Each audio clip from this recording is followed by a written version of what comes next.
Get ready. Start. Mr. Chairman, I think the Honorable Minister would have done well if he had explained to the House the changes made by the Joint Select Committee in the bill. I think it is the duty of the Minister when important changes are made to come and explain what is the real significance and import of those changes. Anyway, coming to the bill proper, though some important changes are made in many respects, I think that it needs to be improved. If the social objective of this bill is taken into consideration, the government has not done well in not incorporating the social objective that had been set forth by Parliament in practice and bringing it into reality in this particular bill. Sir, it is very necessary for us to profit from the experience of highly industrialized and advanced countries. At the same time, we cannot copy the methods that were evolved by those countries. We cannot copy the principles that were evolved in an entirely different context and transplant them here. Trademark is a type of industrial property. The ownership of trademark has developed entirely in a different context in England, in America, in Australia, and other countries. When the capitalist economy was thought to be sacrosanct, when it was considered that nothing could be done against the ownership of a particular property, these principles were evolved.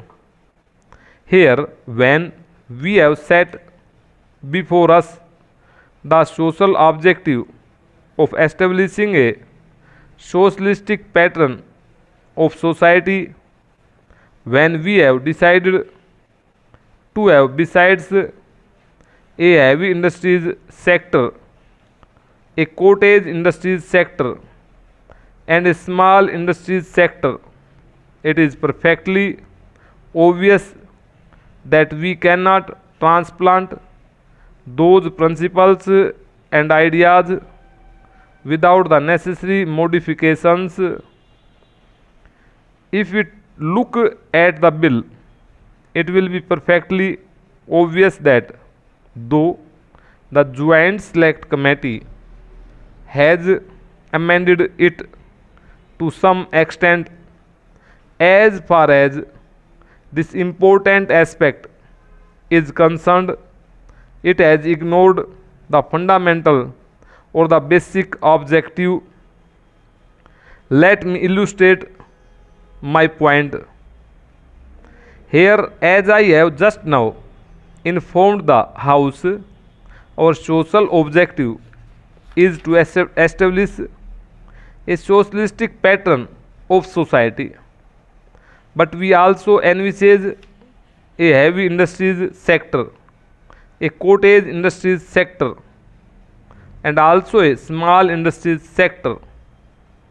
Accordingly, we visualize production to take place not only the big mills owned either by the state or by the big capitalist, but also in cottage industries and small scale industries. Many attempts were made on behalf of the local industrialists to manufacture matches, but they could not withstand the competition. One of the weapons in the hands of those big monopoly companies is to use the trademark to browbeat these manufacturers and harass them.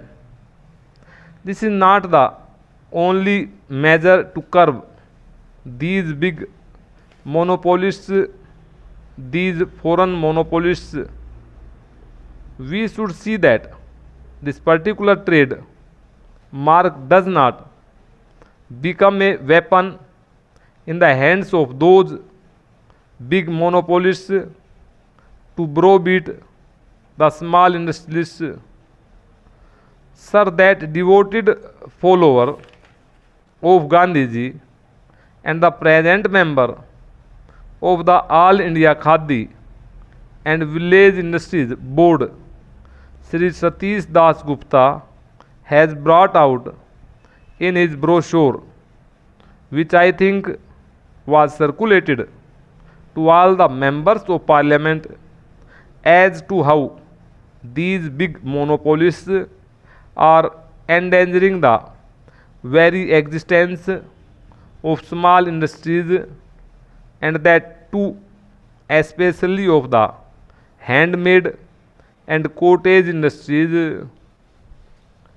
So when it comes to that, no specific effort has been made by the government to see that this particular branch of industry and the products produced by that industry are given due protection.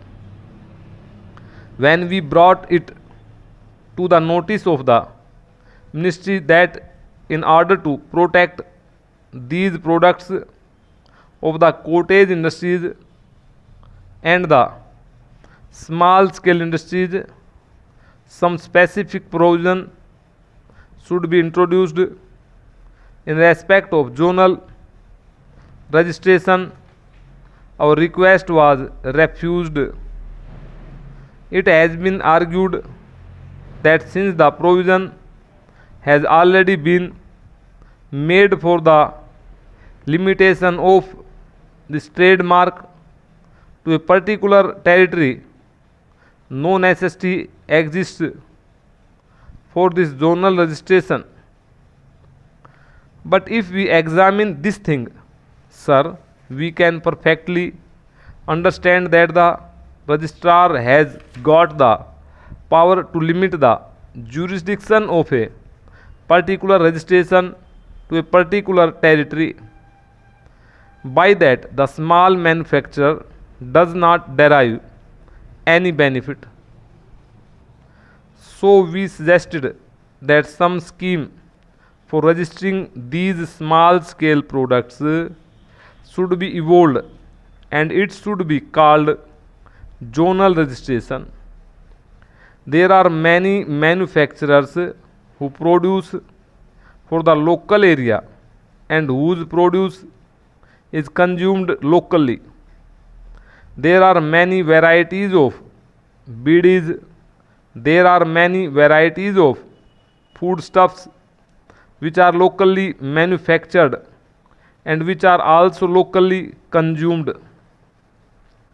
These people are mainly interested in seeing that their trademark is registered and limited to a particular extent. So producers are not interested in an all India circulation or an all India market, but they are mostly interested in their local consumption. Some provision must be made for such people to register their trademark, limiting their jurisdiction to their particular zones. Then, sir, coming to the question of jurisdiction, it has been stated that the jurisdiction should be extended to the high courts.